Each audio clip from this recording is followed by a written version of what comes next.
Olá, eu sou a Natália e hoje eu vim falar um pouco sobre a prática de exercício. Hoje muito se fala que fazer alguma coisa é melhor do que não fazer nada. Então você precisa fazer um exercício, qualquer exercício, que isso é melhor do que nada. Será que isso é verdade? O nosso corpo ele foi realmente feito para o movimento. Então assim, ficar parado, ficar em repouso, não é algo que vai nos ajudar. Mas às vezes a gente precisa ter cuidado, precisa ter um olhar um pouco mais crítico. Então assim, eu acompanho sigo alguns perfis no Instagram, acompanho alguns canais no YouTube e eu vejo algumas pessoas nos comentários falando que fez um pós-cirúrgico de joelho, de quadril e que agora vai seguir aqueles exercícios que estão sendo orientados para poder se recuperar.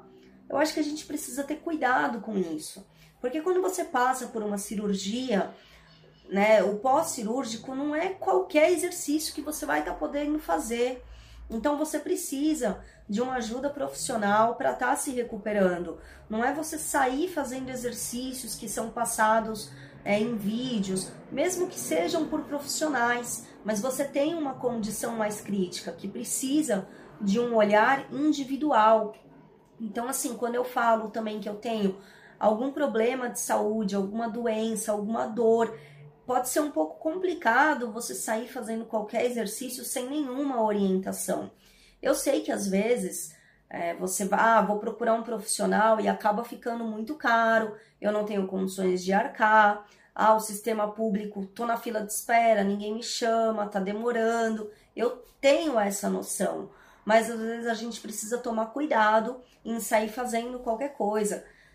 Existem contraindicações? Sim, existem.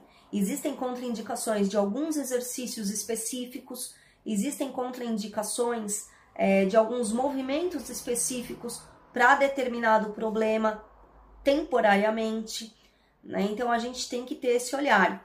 Como eu falei, o corpo foi feito para se movimentar, então assim, nenhuma restrição vai ser para sempre. Também é muito comum isso. Eu tenho hérnia de disco, eu não posso agachar, eu não posso pegar peso, eu não posso fazer tal coisa. Isso não existe. Se você tem uma hérnia de disco e está numa condição aguda de dor, você vai ter alguns movimentos que você vai precisar evitar. Mas a partir do momento em que você sai daquele quadro de dor, você pode ter uma vida normal. É muito comum a frase, eu não posso fazer agachamento, eu não posso agachar. Quando você senta na cama e levanta, quando você sentou, o que você fez? Um agachamento. Quando você vai ao banheiro, sentar na privada, o que você está fazendo? É um agachamento. Então, não existe isso de que eu não posso agachar. Talvez você não possa agachar num limite em que o seu joelho vai ficar numa flexão exagerada.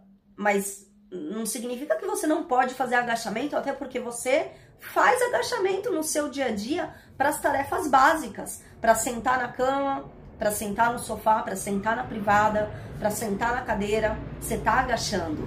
Eu não posso pegar peso. E aí quando você vai no mercado que você carrega aquelas sacolas, 4, 5 quilos de cada lado, o que você está fazendo? Você não está pegando peso? Então, por que você não poderia pegar peso? Você pegar peso significa que você vai estar fortalecendo a sua musculatura num movimento certo, num movimento controlado, e isso é muito positivo. Então, essas coisas não existem. O que a gente precisa, muitas vezes, é de uma orientação para estar fazendo o movimento adequado, para estar fazendo a coisa certa. Então, assim, qual é a minha ideia, É ensinar, é mostrar para vocês que a gente não pode pegar qualquer vídeo e sair fazendo qualquer coisa. Mas que o movimento é sim importante. Então, fazer alguma coisa é melhor do que nada? Estar em movimento é melhor do que nada. O repouso absoluto não existe mais. Mas, claro, entrei numa crise de dor, então eu tenho uma hérnia de disco e hoje travei a coluna, não consigo andar, não consigo me mexer direito. Eu tô aqui igual um robozinho, que eu não consigo nem me esticar. Eu vou conseguir ir para academia nesse momento? Claro que não. Eu vou conseguir fazer um exercício nesse momento? Claro que não. Mas não significa que eu tenho que ficar deitado em cima da cama em repouso absoluto. Eu vou tentar levantar da cama, eu vou tentar fazer uma caminhada leve, alguma coisa leve. E assim que eu me recuperar, que eu for melhorando, aos poucos eu vou retomando os meus exercícios. Um quadro de hérnia de disco, por exemplo, em que eu tenho um certo formigamento, em que eu sinto a perna formigar, ou um quadro de cervicalgia em que eu sinto o braço formigar.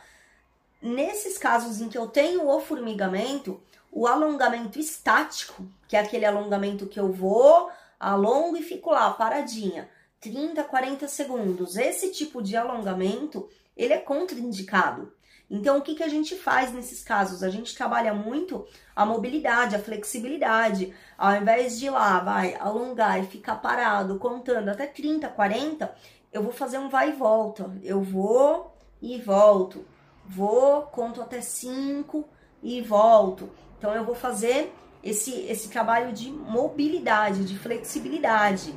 É muito comum, eu já atendi muitas pessoas que estavam com um quadro de hérnia de disco, com pinçamento, né? Assim, com pinçamento.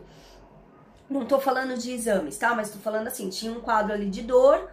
Eu tenho hérnia de disco, tô com dor e tô sentindo formigar. E aí a pessoa foi fazer alongamento, pegou lá uns vídeos no YouTube, no Instagram e fez alongamento para melhorar. E o que aconteceu? A pessoa ficou pior, ficou com mais dor, ficou mais travada, porque realmente a gente não trabalha esse alongamento estático nesses quadros, né? Então é isso que a gente tem que tomar cuidado quando a gente simplesmente sai fazendo exercícios, porque o vizinho falou que é bom, porque alguém falou que é legal, alguém falou que faz bem. A gente precisa, às vezes, de uma ajuda profissional, né, de um olhar profissional para entender o que a gente pode ou não fazer. E muitas vezes você tendo esse olhar profissional pode ser numa única sessão, num único atendimento, uma conversa mesmo, para entender o que eu preciso fazer. Então seria mesmo um trabalho de consultoria. Você entender que, olha, você pode fazer o exercício de flexibilidade, você pode trabalhar a força aqui normal, olha, esse movimento você evita ir na amplitude máxima, pelo menos por 2 meses, e depois a gente reavalia. Então, muitas vezes é isso que a gente precisa, desse olhar, tá? Então, a dica é essa, cuidado em seguir fazendo aquilo que vê na internet, aquilo que o amigo falou que faz bem para ele, porque se você tem uma condição de saúde, uma doença, um problema de saúde, talvez você precise de uma avaliação para ter uma orientação. Outra coisa que é comum também, os quadros de doenças reumatológicas, onde você tem uma inflamação nas articulações. E no momento em que essa articulação está inflamada, não vai ser legal você fazer exercício, porque todo exercício gera um processo inflamatório, que é natural. Mas se você está num quadro de dor aguda, você está sem tratamento médico, sem tomar as medicações, e aí você está tomando as medicações, mas você entrou numa crise em que você está com uma inflamação nessas articulações, você fazer determinados exercícios de fortalecimento pode te deixar com mais dor, porque você está num quadro de inflamação da sua articulação. Eu vou gerar mais inflamação? Não, talvez nesse momento seja mais interessante fazer uma caminhada, fazer exercícios mais leves, até você sair desse quadro agudo, para depois você retomar as suas atividades gradualmente. Então, se você tem uma condição de saúde, uma doença, uma dor, um problema mesmo de saúde, procura uma ajuda profissional, nem que seja para uma orientação daquilo que você pode ou não fazer. E com base nisso, movimento. A gente não foi feito para o repouso, é movimento mesmo, certo?